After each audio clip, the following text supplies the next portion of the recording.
नमस्कार, बहुत स्वागत है आप सभी का। आप देख रहे हैं एबीपी गंगा। मैं हूं आपके साथ जया मिश्रा। बुलेटिन की शुरुआत करेंगे बड़ी खबर के साथ और बड़ी खबर आपको दे मेदांता अस्पताल में भर्ती यूपी के पूर्व सीएम मुलायम सिंह यादव की तबीयत रविवार को ज्यादा खराब हो गई। इसके बाद उन्हें आईसीयू में शिफ्ट किया गया। उनका ऑक्सीजन लेवल काफी कम हो गया था और उनके इलाज के लिए मेडिकल पैनल बनाया गया है। वो 26 सितंबर से अस्पताल में भर्ती हैं। इसके बाद अखिलेश यादव पत्नी डिंपल और बेटे अर्जुन के साथ मेदांता अस्पताल पहुंचे। शिवपाल सिंह यादव भी वहां अस्पताल में पहले से मौजूद थे। मुलायम सिंह के गृह जिले इटावा के सेफई गांव से उनके करीबी और पूरा परिवार दिल्ली पहुंच चुका है। पीएम मोदी, सीएम योगी आदित्यनाथ, बिहार के मुख्यमंत्री नीतीश कुमार ने अखिलेश यादव को फोन पर मुलायम सिंह यादव का हालचाल जाना है। अखिलेश यादव को फोन कर मुलायम सिंह यादव का हालचाल जाना गया। वेंटिलेटर सपोर्ट पर इस वक्त मुलायम सिंह यादव हैं। तबीयत बिगड़ने पर डायलिसिस उनकी की गई थी। यूरिन संक्रमण बढ़ा है और तबीयत अभी स्थिर है। हालांकि कल समाजवादी पार्टी की तरफ से एक ट्वीट करते हुए जानकारी दी गई कि अगले जो 12 घंटे हैं वो बहुत अहम है। सूत्र ये बताते हैं कि अगले 12 घंटे मुलायम सिंह यादव के लिए बहुत अहम है। तबीयत काफी दिनों से उनकी खराब चल रही है। 26 सितंबर से वो हॉस्पिटलाइज हैं और अब उनको आईसीयू में शिफ्ट कर दिया गया है। वेंटिलेटर सपोर्ट पर रखा गया है। तबीयत अभी स्थिर बताई जा रही है, लेकिन अब अगले 12 घंटे बेहद अहम होंगे। जो अगला मेडिकल बुलेटिन होगा वो बहुत कुछ साफ करेगा कि मुलायम सिंह यादव की तबीयत में सुधार कितना आखिर है। अभी फिलहाल वेंटिलेटर सपोर्ट पर उनको रखा गया है। तो रविवार को मुलायम यादव की तबीयत ज्यादा खराब हो गई थी और इसके बाद उनको आईसीयू में शिफ्ट किया गया। गुरुग्राम में ही मेदांता हॉस्पिटल के आईसीयू वार्ड में उनको शिफ्ट कर दिया गया और इलाज के लिए मेडिकल पैनल तैयार कर दिया गया है, जो कि पूरी तरीके से उनकी देखरेख कर रहा है। ये पैनल, ये टीम पल पल की जानकारी भी परिवार को दे रही है कि आखिर कितना सुधार है, कितना समय लग सकता है और क्या इस वक्त मुलायम सिंह यादव की कंडीशन है।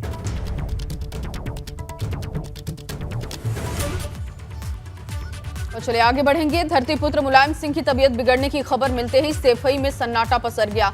सेफई में नेताजी की पुश्तैनी कोठी पर नेताजी के छोटे भाई अभय राम सिंह यादव परिवार के अकेले ऐसे शख्स हैं जो कि अभी भी सेफई में मौजूद हैं। मैं सैफई में हम यहाँ मौजूद हैं। नेताजी के स्वास्थ्य लाभ को लेकर के यहाँ सैफई में काफ़ी चिंता है। हम इस वक्त यहाँ गांव में मौजूद हैं सैफई में। नेताजी के छोटे भाई अभयराम जी यहाँ पर मौजूद हैं, जो पूर्व सांसद धर्मेंद्र यादव के पिताजी हैं। अभी उनसे थोड़ी देर पहले बात हुई थी आपकी धर्मेंद्र जी से। क्या बताया नेताजी के स्वास्थ्य को लेकर? अब कुछ आराम है जी, आराम है। तो दिन में जो फ़ोन आए थे, जो तबीयत में उनकी जो चिंता बनी हुई थी, तो अभी क्या बताया उनको जाकर के? मैंने अब आराम बताओ। दिन में ऐसी कोई खाद लगी नहीं फोन। हाँ जी, अब 1-1.5 घंटा बाद 2 घंटा से लगी। अच्छा। हाँ। तो ऐसे में आप जो शुभचिंतक हैं, पार्टी के लोग हैं, कार्यकर्ता, उनको क्या संदेश देना चाहेंगे नेताजी की तबीयत को लेकर? देना चाहिए। अब ये आराम है, फिर जो भगवान करेगा सो होगा। तो ये हमारे साथ नेताजी के छोटे भाई अभयराम यादव थे, जो कि यहाँ अपने घर पर मौजूद हैं। बाकी जो सैफई की बात करें, परिवार के जितने भी लोग हैं वो सारे लोग यहाँ से मेदांता जा चुके हैं। केवल नेताजी के भाई अभयराम यादव जी, जिनका स्वास्थ्य लगभग ठीक नहीं रहता है, वो यहाँ कोठी पर मौजूद हैं। यहाँ आप देख सकते हैं यहाँ सैफई के कई लोग हैं जो कि मिलने वाले नेताजी का हालचाल लेने के लिए यहाँ कोठी पर आए हुए थे। तो अभी जो बताया अभयराम जी ने कि नेताजी की तबीयत के सुधार के बारे में उनकी जानकारी मिली है। धर्मेंद्र यादव उनके बेटे से उनकी बात हुई थी, जिन्होंने फ़ोन पर बताया कि अभी फ़िलहाल नेताजी के स्वास्थ्य पहले से बेहतर है। मोहम्मद फारिक, एबीपी गंगा, इटावा। और वहीं सेफई के प्रधान रामफल वाल्मीकि एबीपी गंगा से बात करते हुए भावुक हो गए और उन्होंने कहा कि वो नेताजी को एक भगवान की तरह पूजते हैं। कामना करते हैं कि जल्द से जल्द नेताजी के स्वस्थ होने की खबर सामने आए और वो घर वापस आए। कोठी में इस वक्त सैफई के प्रधान रामफल वाल्मीकि, जो नेताजी के बेहद करीबी रहे, उनके बचपन से उन्होंने उनके साथ राजनीति की है, उनसे बात करते हैं। प्रधान जी, जैसी आपको जानकारी मिली नेताजी की तबीयत के बारे में, अभी क्या अपडेट है? आपसे कोई बात हुई है वहाँ जो मेदांता में वहाँ परिवार के लोग हैं? हमने अपने दिल्ली से सचिव से पूछी कि कैसी हालचाल है साहब की, तो बताया कि नेताजी अभी आईसीयू में है वेदांता में। बेहद नेताजी की राजनीति को करीब से देखा है, बचपन से आप उनके साथ रहे, कैसी उनकी कार्यशैली वगैरह रही? मनमत नेताजी जब से मैंने अपनी आंखें खोली हैं मैंने देखा कि नेताजी के अंदर छुआछूत की भावना नहीं थी, गरीबों पर ज़्यादा ध्यान देते थे। यहाँ तक कि ईमानदारी से मैं कहना चाहता हूँ माननीय पत्रकार भाइयों बहनों कि नेताजी ने उनकी जेब में अगर 5 रुपए रहे हों, वो भी किसी दीन दुखी ने मांगा तो तुरंत दे देते थे। और हम परमपिता परमेश्वर से, माँ दुर्गा से, हम अब्बा से यही प्रार्थना करते हैं कि हमारे नेताजी जल्दी स्वस्थ हों, स्वास्थ्य लाभ करें और हम लोगों को मार्गदर्शन करें। और अगली खबर भदोही से, जहां भदोही के एक दुर्गा पंडाल में आग लगने से हुए हादसे में 2 लोगों की जान चली गई है और आग से 60 से ज्यादा लोग झुलस गए हैं। इनमें से 42 लोगों को वाराणसी, 4 लोगों को प्रयागराज भेजा गया है। शुरुआती रिपोर्ट के मुताबिक आग लगने की जो वजह है वो शॉर्ट सर्किट है। हादसा उस वक्त हुआ जब पंडाल में आरती हो रही थी और उस वक्त दुर्गा पंडाल में करीब 250 लोग मौजूद थे, इसकी जानकारी है।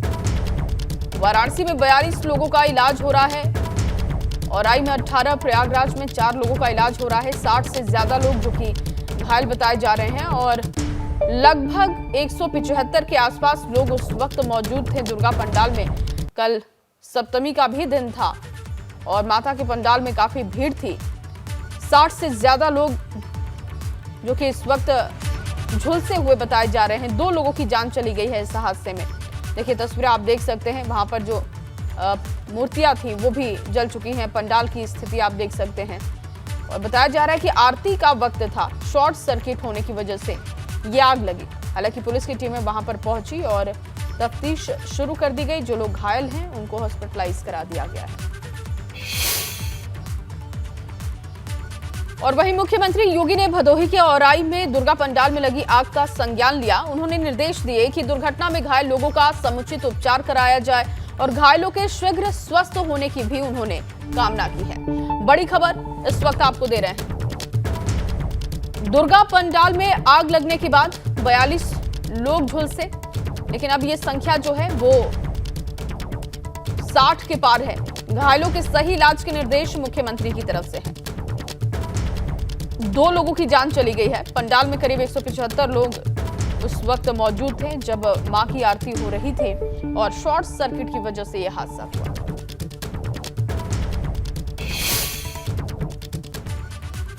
अगली खबर चित्रकूट से, जहां चित्रकूट जनपद में रामलीला देखने के दौरान 2 सिपाहियों को दौड़ाकर पीटा गया। आरोप है कि सिपाहियों ने एक युवक और युवती से अभद्रता की। आरोप यह भी है कि रामलीला में युवक और युवती से सिपाहियों ने पूछताछ की और इस दौरान कहासुनी हो गई तो पुलिस कर्मियों ने डंडा चला दिया, जो युवती को लग गया। 20 नामजद 100 अज्ञात लोगों के खिलाफ केस दर्ज कर पुलिस ने कई लोगों को हिरासत में लिया है।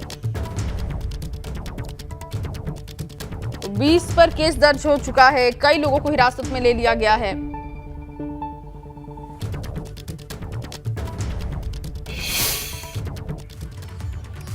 और अगली बड़ी खबर कानपुर हादसे को लेकर है। कानपुर ट्रैक्टर ट्रॉली हादसे के बावजूद लापरवाही जारी है और चित्रकूट में थाने के सामने से ही डग्गा मार वाहन व ट्रैक्टर ट्रॉली में बैठकर सफर करते लोग दिखाई दिए। इस ट्रैक्टर ट्रॉली में 30 से ज्यादा श्रद्धालु बैठे हुए नजर आए और ट्रैक्टर चालक ने हर साल इस तरह जाने की बात कही।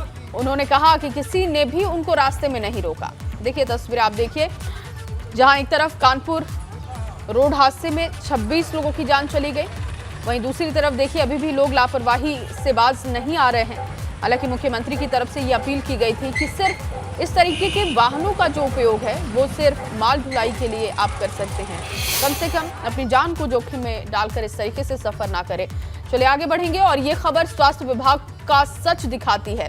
महोबा में बुजुर्ग पिता कंधे पर लादकर बेटा इमरजेंसी से दूसरे वार्ड ले जाता हुआ दिखाई दिया पिता को, और उसे पिता के एक वार्ड से दूसरे वार्ड ले जाने के लिए ना तो स्ट्रेचर और ना ही व्हील चेयर की सुविधा मिली। ये जो तस्वीरें हैं जिला अस्पताल के इमरजेंसी वार्ड की हैं। आरोप है कि इमरजेंसी वार्ड में तैनात स्वास्थ्य कर्मी पर आए दिन लापरवाही करते रहते हैं और कुछ नहीं होता है, कोई संज्ञान नहीं लेता है और इसी तरीके से मरीजों को, उनके परिजनों को परेशान होना पड़ता है। जिला अस्पताल की तस्वीरें जो सामने आई वो स्वास्थ्य महकमे पर सवाल उठाती हैं।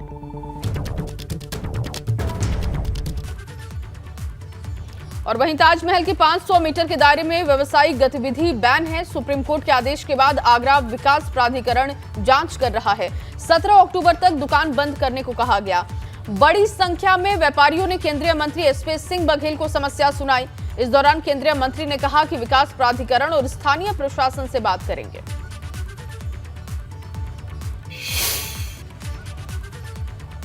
और उधर इलाहाबाद यूनिवर्सिटी में छात्रों और विश्वविद्यालय प्रशासन के बीच फीस बढ़ोतरी को लेकर कई दिनों से टकराव चल रहा है और इसी बीच जिला प्रशासन की पहल पर अब दोनों पक्ष फीस के मुद्दे पर बातचीत के लिए तैयार हो चुके हैं। ये रिपोर्ट देखिए।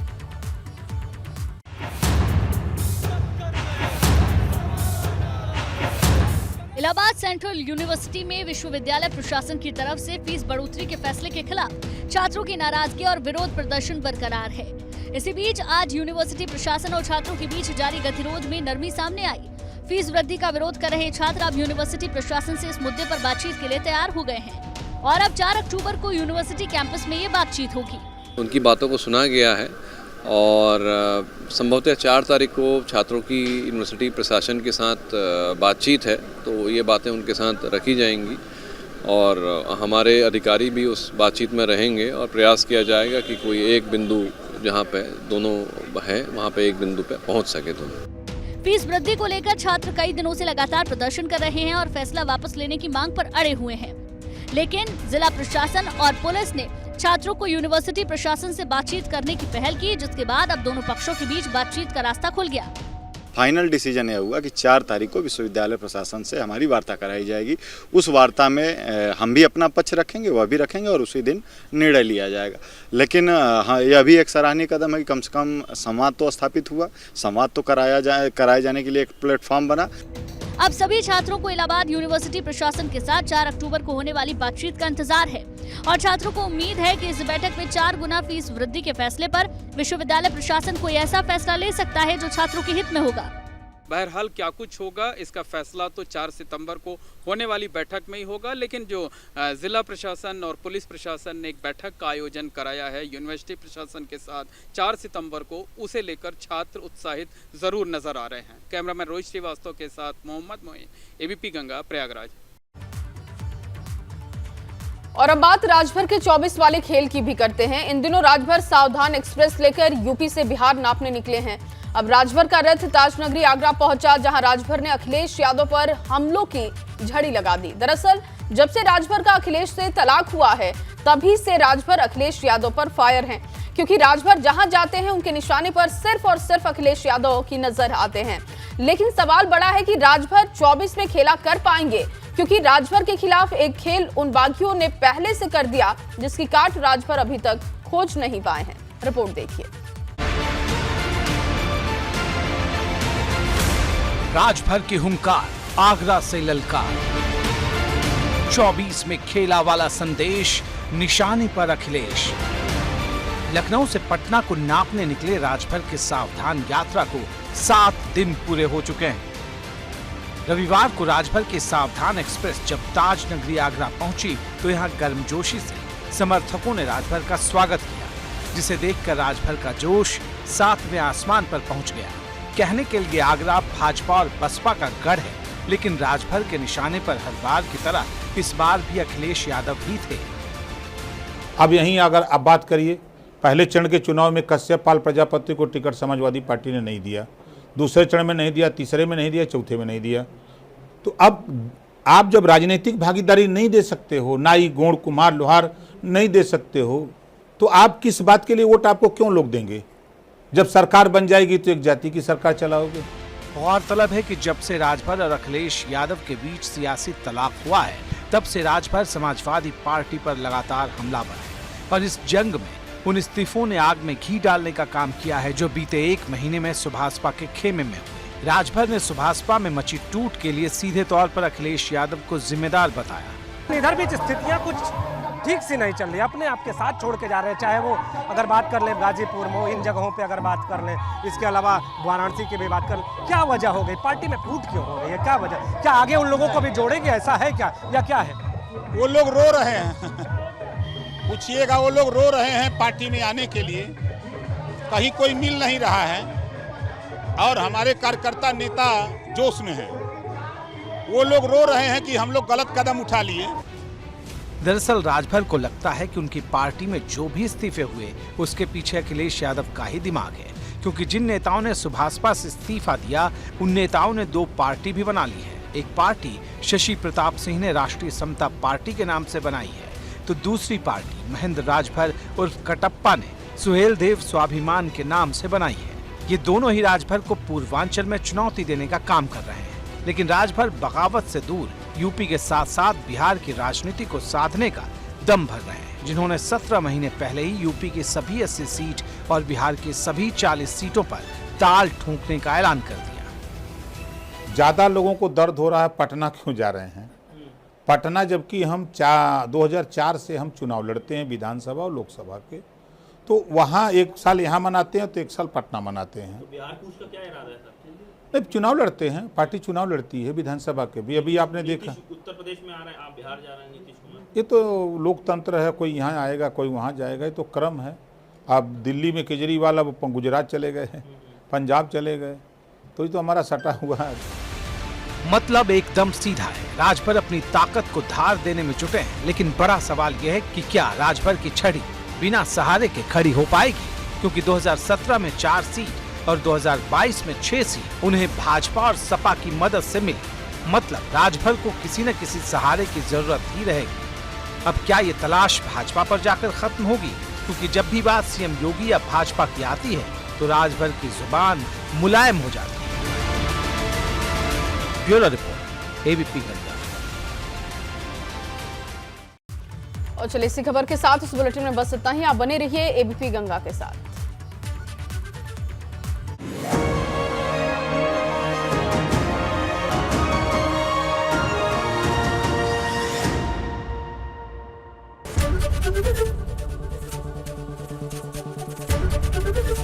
एबीपी गंगा, खबर आपकी, जुबान आपकी।